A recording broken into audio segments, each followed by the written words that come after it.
हमारा आज का ज़माना पहले ज़माने से बिल्कुल मुख्तलिफ है। इस ज़माने की तमाम निशानियां बता रही हैं कि दुनिया का खात्मा करीब है और कुर्ब क़यामत की तमाम निशानियां बता रही हैं कि ज़मीन पर बड़े वाक़यात होने वाले हैं।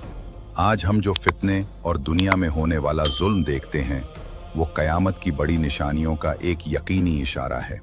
ये वो वक्त है जब मुसलमानों को अजीम मुसीबतों और दर्दनाक फितनों का सामना करना पड़ेगा। ख़ास तौर पर इंसानी तारीख का सबसे बड़ा फितना मसीह दज्जाल का फितना। ये एक ऐसा फितना है जिससे तमाम अंबिया ने अपनी कौमों को खबरदार किया था। क्या आप जानते हैं कि ये फितना दुनिया का सबसे बड़ा फितना क्यों है और दज्जाल के निकलने के बाद ज़मीन पर क्या होगा, और वो कौन सी यकीनी निशानियां हैं जो दज्जाल के करीब होने का इशारा करती हैं? और सबसे अहम सवाल ये है कि अहले यहूद इस फितना दज्जाल की सबसे ज़्यादा ताईद और पैरवी क्यों करेंगे, और एक मोमिन को इस अजीम फितने के वक्त क्या करना चाहिए?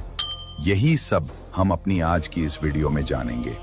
नबी अकरम सल्लल्लाहु अलैहि वसल्लम ने फरमाया, ऐ लोगो, अल्लाह ताला ने जब से आदम की औलाद को पैदा किया है उस वक्त से ज़मीन पर दज्जाल के फितने से बढ़कर कोई फितना नहीं आया, और अल्लाह ने कोई नबी नहीं भेजा मगर उसने अपनी उम्मत को दज्जाल से खबरदार किया।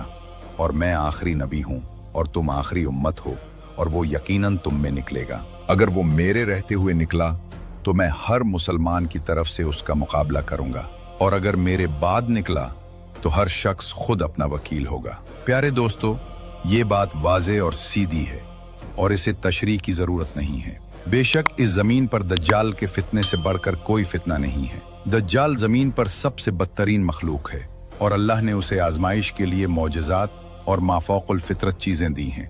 इसे मसीह इसलिए कहा गया कि वो काना है या उसकी दाएं आंख मसा की गई है।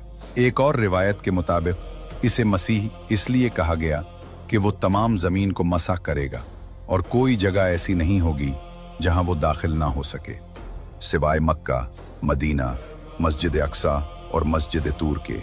जहां तक उसके दज्जाल कहलाने का ताल्लुक है तो वो सीधा साधा एक दज्जाल है, एक खबीस और झूठा शख्स जो हक को बातिल से और बातिल को हक से मिलाएगा और लोगों को उनके अकीदे में आजमाइश में डालेगा। अब बात करते हैं कि दज्जाल की असली शक्ल कैसी होगी और उस वक्त मोमिन कैसे पहचानेंगे कि ये शख्स मसीह दज्जाल है।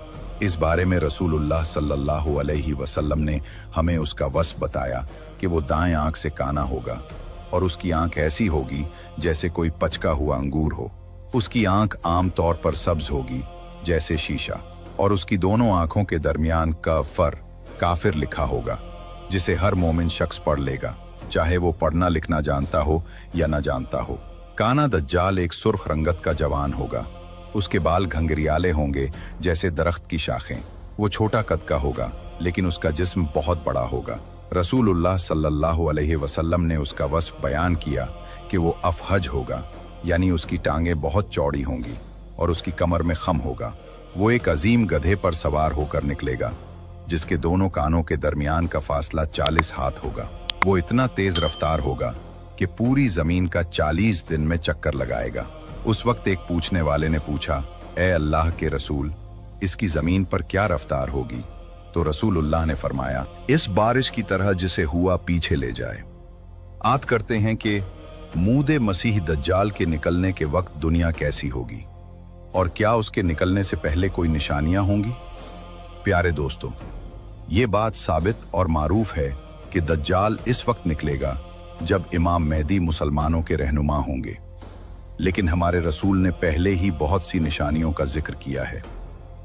अगर वो जाहिर हुई तो दज्जाल का निकलना बहुत करीब होगा।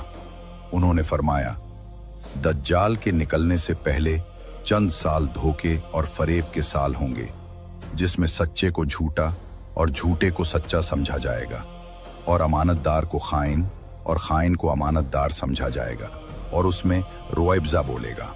पूछा गया, रोइब्जा क्या है? फरमाया, वो जलील शख्स जो आम लोगों के मामलात में बात करे। ऐसा लगता है कि ये बातें आज हमारे ज़माने में हर्फ बहर्फ हो रही हैं। एक और हदीस में आपने जिक्र फरमाया कि दज्जाल के निकलने से पहले उम्मत इस्लामिया पर बहुत से फितने आएंगे, जिनमें फितनतुल इहलास और फितनतुस सर्रा और एक बहुत बड़ा फितना जिसका नाम अद्दहीमा है। खास तौर पर यह फितना उम्मत में किसी को नहीं छोड़ेगा मगर इस पर असरअंदाज होगा। यहाँ तक कि एक मुसलमान सुबह को ईमान की हालत में उठेगा और शाम को कुफ्र की हालत में होगा, इस फितने की शिद्दत की वजह से। और इसमें लोग दो गिरोहों में तकसीम हो जाएंगे, एक गिरोह मोमिनों का और एक गिरोह मुनाफिकों का। और मुझे ये कहने की ज़रूरत नहीं कि हम जिस ज़माने में रह रहे हैं वो बहुत से फितनों से भरा हुआ है जो बहुत से लोगों को उनके दीन से दूर करने के लिए काफ़ी हैं। और ये सब यकीनन दज्जाल के करीब होने की निशानियां हैं।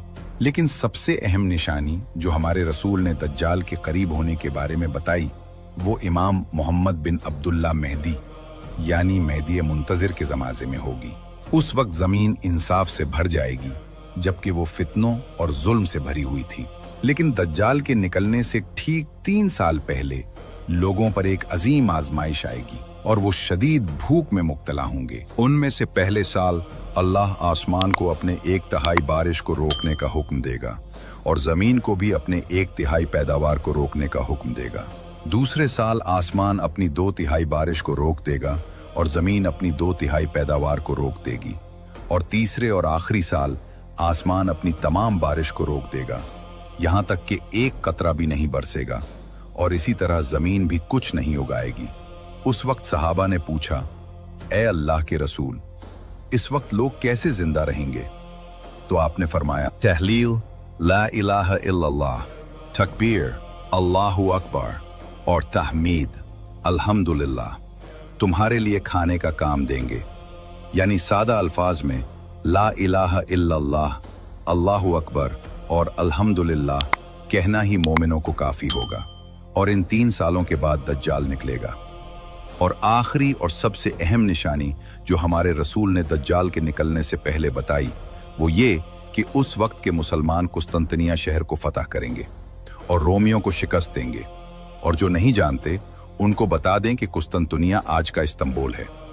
अगरचे आज वो मुसलमानों के कब्जे में है लेकिन आखिरी ज़माने में वो एक बार फिर रोमियों के कब्जे में आ जाएगा जो आज के अमेरिका और यूरोप हैं।